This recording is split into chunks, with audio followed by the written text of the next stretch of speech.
សួស្តីបងប្អូនទាំងអស់គ្នាថ្ងៃនេះខ្ញុំមានវីដេអូមួយចង់ចែករំលែកបងប្អូនទាំងអស់គ្នាទាក់ទងជាមួយនឹងការដំឡើង Faststone Capture គឺអញ្ចឹងកុំឲ្យខាតពេលយើងចូលទៅការដំឡើងទាំងអស់គ្នាអញ្ចឹងយើងមាន Faststone Capture 11ហើយនឹង Keygen សម្រាប់ generate license generate code ណាគឺអញ្ចឹងបងប្អូនធ្វើការ double click មកគេបងប្អូនយកចេះមកបន្ទាប់មកបងប្អូនចុច next agree ហើយ install អញ្ចឹងវានឹងធ្វើការដំឡើងឬ install ចូលទៅក្នុង Drive C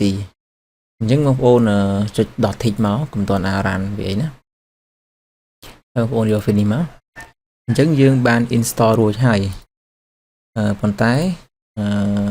Faststone Capture គឺតម្រូវយើងប្រើ register ឬក៏ទិញ license អញ្ចឹងណាអញ្ចឹងដើម្បី register បានយើងត្រូវតែ Keygen ដើម្បី generate code យកទៅដាក់ license យកទៅដាក់នៅក្នុងចាំខ្ញុំបើកឲ្យបងប្អូនមើលបងប្អូន double click ឃើញអញ្ចឹងនៅក្នុងនេះយើងអាចទិញឬក៏ register code ឬក៏ continue trial ហ្នឹងគឺអាចប្រើបាន30ថ្ងៃចប់ពីហ្នឹងទៅគឺ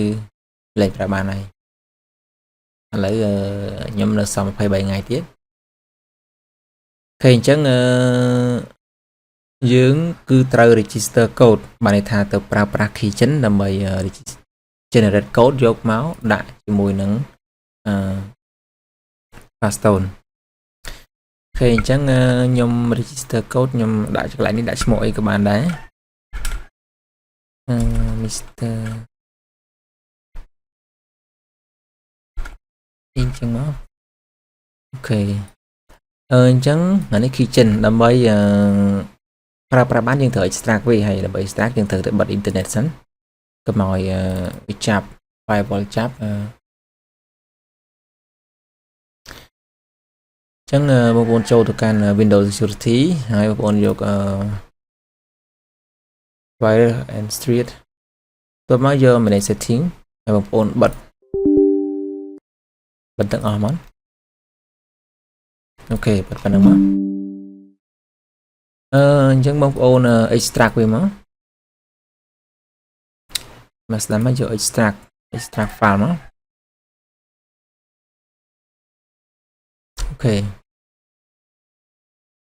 ខេអញ្ចឹងនេះគឺជា Keygen សម្រាប់យើង generate code អញ្ចឹងបងប្អូន double click លើ file ហ្នឹងមកអូខេអញ្ចឹងបងប្អូនថ្លៃនេះបើសិនណាជាវាអត់ select យក Faststone Capture ទេបងប្អូនត្រូវ select ឧទាហរណ៍ថាវា select យក Faststone IMAP view អញ្ចឹងណាអញ្ចឹង select យក Faststone Capture មកបន្ទាប់មកបងប្អូនដាក់ឈ្មោះដែលបងប្អូនដាក់ line នេះមិញណាអូខេខ្ញុំ copy មកបងប្អូន generate ណា generate នោះវានឹងឲ្យ code បងប្អូន copy យកមកដាក់ក្នុង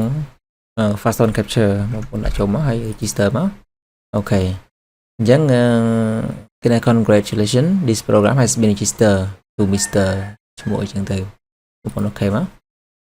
អញ្ចឹងឥឡូវយើងប្រើបានហើយអត់ load ឲ្យ register ទៀតទេឥឡូវខ្ញុំសាកបាត់វិញអូខេយើងប្រើបានហើយអញ្ចឹងអត់ចេញ trial អត់ចេញអីយើងទេបានន័យថា Faststone ហ្នឹងយើងបាន activate ហើយបាន register ហើយទៅតនឹង file Keygen នេះខ្ញុំនឹងផ្ញើទៅក្នុង Telegram បងប្អូនអាចចូលយកបានអូខេអញ្ចឹងវីដេអូរបស់ខ្ញុំមានតែប៉ុណ្្នឹងទេអរគុណបងប្អូនដែលបានទស្សនាវីដេអូនេះជួបគ្នានៅវីដេអូក្រោយទៀតអរគុណបាយបាយ